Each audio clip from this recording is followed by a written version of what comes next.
সাতক্ষীরায় নগর যুব জলবায়ু সম্মেলনে বাসযোগ্য নগর গড়ে তোলার প্রত্যয় ব্যক্ত করেছেন যুব জলবায়ু যোদ্ধারা। এজন্য তারা রাষ্ট্রীয়ভাবে উদ্যোগ গ্রহণেরও দাবি জানান। বুধবার বেসরকারি গবেষণা প্রতিষ্ঠান বার্ষিক এই সম্মেলনের আয়োজন করে। সকালে সাতক্ষীরা কেন্দ্রীয় শহীদ মিনারের পাদদেশে জাতীয় পতাকা উত্তোলনের মাধ্যমে সম্মেলনের উদ্বোধন করেন বিশিষ্ট রাজনীতিক ও সাংস্কৃতিক ব্যক্তিত্ব কামরুল ইসলাম ফারুক ও জেলা নাগরিক কমিটির আহ্বায়ক আজাদ হোসেন বেলাল। পরে জলবায়ু ন্যায্যতার দাবিতে সাতক্ষীরা শহরে একটি বর্ণাঢ্য পদযাত্রা বের হয়। পদযাত্রাটি বিভিন্ন সড়ক প্রদক্ষিণ করে সাতক্ষীরা পাবলিক লাইব্রেরি মিলনায়তনে এসে শেষ হয়।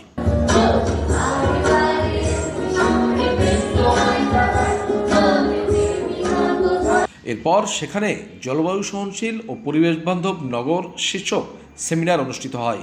এতে ধারণাপত্র পাঠ করেন শিক্ষা, সংস্কৃতি ও বৈচিত্র্য রক্ষা টিমের সদস্য ইমতি জামিল। সেমিনারে বক্তব্য রাখেন সাতক্ষীরা জেলা নাগরিক কমিটির সদস্য সচিব আবুল কালাম আজাদ, সদর উপজেলা প্রকল্প বাস্তবায়ন কর্মকর্তা শাহিনুল ইসলাম, পরিবেশকর্মী অধ্যক্ষ আশিক লাহি, মানবাধিকার কর্মী মাধব চন্দ্র দত্ত, সিনিয়র সাংবাদিক কল্যাণ ব্যানার্জি, বার্ষিক পরিচালক পাভেল পার্থ, সমন্বয়কারী জাহাঙ্গীর আলম, তরুণ জলবায়ু যোদ্ধা এস.এম. শাহিন আলম প্রমুখ।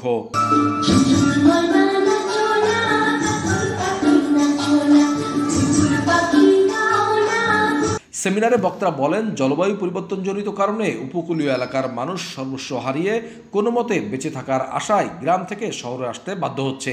বাস্তুচ্যুত অধিকাংশ মানুষের ঠাঁই হচ্ছে শহরের বস্তিতে ও ফুটপাতে। এই সংকটময় পরিস্থিতির জন্য দায়ী না হলেও তাদের বেদনাবিধুর জীবন বেছে নিতে হচ্ছে। জলবায়ু পরিবর্তনের যে কোনো সংকট তাদের গ্রাম ছাড়তে বাধ্য করেছে।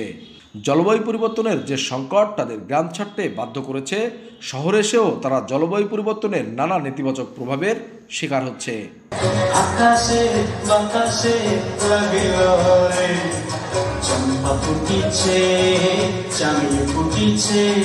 সম্মেলনে সাতক্ষীরা শহরের দরিদ্র মানুষের জন্য আবাসন বা সামাজিক আবাসন নিশ্চিতকরণ, দরিদ্র জনগোষ্ঠীর জন্য শিক্ষা, স্বাস্থ্যসহ সামাজিক নিরাপত্তা কর্মসূচি নিশ্চিতকরণ, পানি সরবরাহ, স্যানিটেশন, পয় নিষ্কাশন এবং বর্জ্য ব্যবস্থাপনা নিশ্চিতকরণ, নগরের তাপদাহ কমানো ও সকল প্রাণীর জন্য পরিকল্পিত শহর তৈরির লক্ষ্যে সরকারিভাবে অন্তত 20 ভাগ বনভূমি এবং 15 ভাগ জলাভূমি নিশ্চিতকরণ, যুবদের বিশেষ করে নারীদের জন্য আয়বর্ধনমূলক প্রশিক্ষণ এবং কর্মসংস্থান সৃষ্টির সুবিধা নিশ্চিতকরণ, বায়ু দূষণ, শব্দ দূষণ ও পানি দূষণ বন্ধে উদ্যোগ গ্রহণ, নির্মাণ কাজে পরিবেশসম্মত নির্মাণ সামগ্রী ব্যবহার, সবার জন্য সবুজ জ্বালানির ব্যবহার নিশ্চিতকরণ ও শহরে পথচারীদের হাঁটার জন্য ফুটপাত ও বাইসাইকেল লেন তৈরির উদ্যোগ গ্রহণের সুপারিশ করা হয়।